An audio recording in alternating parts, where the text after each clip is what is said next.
Hi, I'm Selva Prabhakaran. Let's try to understand the normal distribution in very clear detail. Normal distribution, by the way, is the most popular, commonly occurring distribution in nature. Let's understand with an example.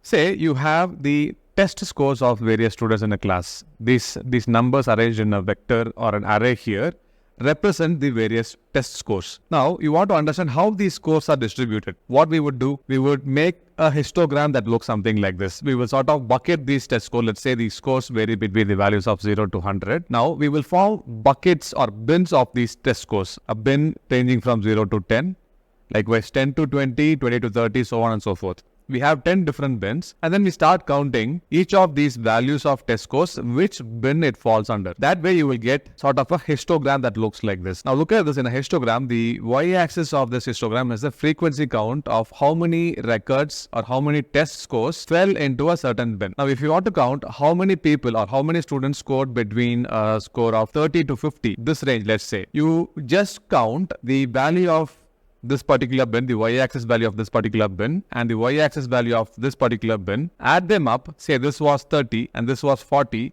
we would add 30 plus 40, so it's a total of 70 people got a score between 30 to 50. Now, instead, what if you want to count the total number of people who scored between, say, 35 to 45? How would you do that? You might either break this down into smaller bins, say bins of 0 to 5, 5 to 10, 10 to 15, so on and so forth. We could do that. We will get even more granular bins like this, right?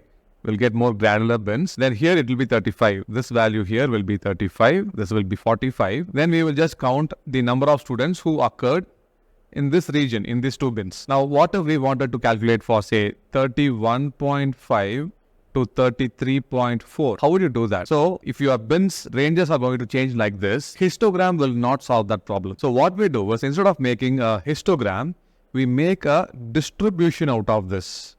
A distribution that might look something like this. Now here, look at this. The y-axis, we have changed from frequency to probability scores. So this distribution here, which looks like a bell-shaped curve, this is what we refer to as a normal distribution. So this is what a normal distribution looks like. And the shape of this distribution, this shape here, is determined by two different parameters, which is the mean of this distribution, which occurs right at the peak of the normal distribution. So this would be the mean. And the standard deviation written as sigma determines how spread out this distribution is. So if we know the mu, that is the mean, and the standard deviation sigma, we will be able to tell what the shape of the distribution is. For instance, let's imagine the test that we are talking about is a microbiology test. And we have two groups of students taking this test. One set of students are the computer science students. The second set is the biology students. Normally, you would expect the biology students to have a larger mean. So here the peak occurs somewhere around the value 70, right? Whereas for computer science students, they have the peak occurring somewhere over 30. By the way, what you are seeing here are two different individual normal distributions. One distribution like this. The second distribution goes something like this. Also, the width of the distribution, which is controlled by the sigma parameter, which is the standard deviation, determines how peaked or spread out the distribution can become.